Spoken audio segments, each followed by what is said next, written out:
상속세 신고만 했다고 끝난 게 아니죠. 상속세 세무조사가 남아 있습니다. 상속세 신고를 하고 9개월 이내에 상속세 세무조사를 진행하게 되는데 가장 마지막 관문인 이 세무조사를 어떻게 대비해야 할까요? 안녕하세요. 컨설팅 전문 세무사 박정현입니다. 부모님이 돌아가시거나 배우자가 사망하고 난다면 굉장히 많은 슬픔을 뒤로 하고 상속세 신고 준비를 하셔야 합니다. 상속세는 돌아가신 날이 속한 달의 말일부터 6개월 이내 신고해야 하는 신고기한을 두고 있고, 상속세 후속 처리를 하다 보면 6개월은 생각보다 긴 기간이 아니라서 급박하게 움직여야 합니다. 게다가 이 신고기한으로부터 9개월 이내에 세무조사가 나오고 있는데, 통상적으로는 국세청의 업무 순서에 맞춰서 1년에서 1년 반 뒤에 세무조사가 나오기도 하죠. 이 세무조사 대비하지 않으면 꽤나 많은 세금 내실 수 있습니다.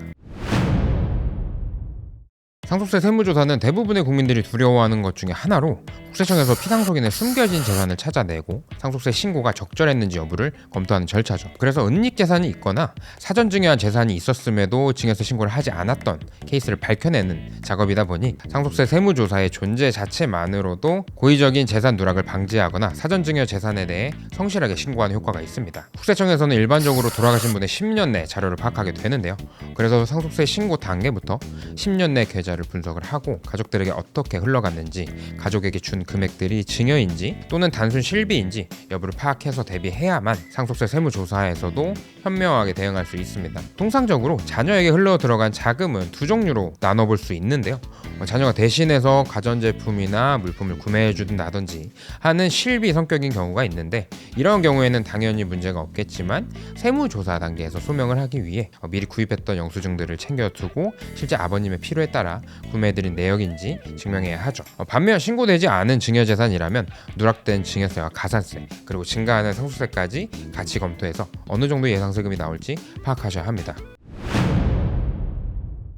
세무조사를 진행하는 관할은 두 가지 종류로 나눠볼 수 있는데, 고액자산가인 50억 이상의 자산을 가지고 계시던 분의 경우 지방국세청에서 세무조사를 시행하게 되고요, 50억 이하의 자산을 가지고 있던 케이스의 경우 일선세무서에서 세무조사를 진행하게 됩니다. 딱 보셔도 아시겠지만 지방국세청에서 세무조사를 실시를 하는 경우에는 좀 더 면밀하게 계좌를 분석을 하고 소명자료의 양도 방대한 편이라 추징세액이 상대적으로 많은 편입니다. 다만 상대적으로 소액자산이라고 볼 수 있는 10억 원 이하의 자산을 보유하고 계시는 분들의 경우에는 세무조사 가능성이 상당히 낮죠. 이 상속세 세무조사는 10년치 모든 계좌의 입출금 내역을 샅샅이 분석하게 되는데, 망인의 계좌에서 망인의 계좌로 대체된 내역이라면 전혀 문제가 되지 않습니다. 다만 다량의 현금을 인출을 하시거나 자녀 또는 배우자에게 이체된 내역이 있다면 증여로 판단하게 되는데요. 게다가 아버님이 부동산을 양도하시고 난 자금이 어디로 흘러갔는지도 굉장히 중요한 포인트인데, 주택을 매도한 자금으로 자녀들에게 도움을 줬다면 이 또한 어마어마한 증여세와 상속세가 발생하는 핵심 포인트가 되겠죠. 돌아가신 분이 사업을 운영하셨던 분이라면 개인 사업체의 매출 누락에 대한 내역까지 함께 파악이 되기 때문에 사실상 추징세액은 어마어마하게 증가할 수도 있습니다. 돌아가시기 2년 전을 주목하셔야 되는데요.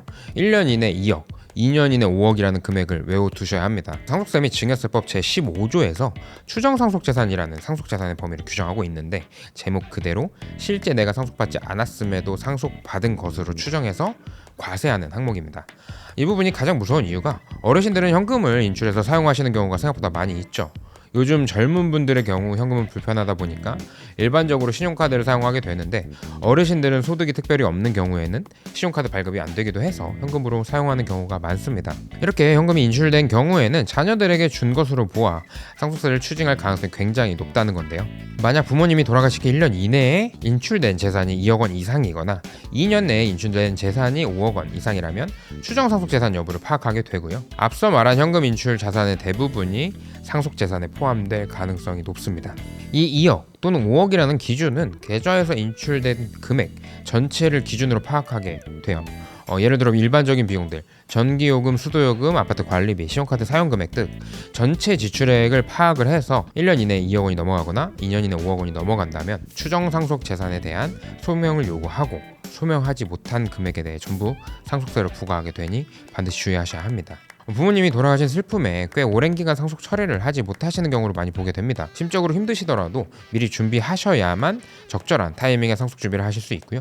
상속세를 잘 아는 전문가와 신고뿐만 아니라 세무조사까지 대비하셔야 억울한 세금 내지 않을 수 있습니다. 댓글에 적어드린 블로그를 참고하시면 상속세 신고에 대해서 자세히 알 수 있고요. 또 더 좋은 내용이 많이 있으니 절세에 많은 도움이 되리라 생각합니다.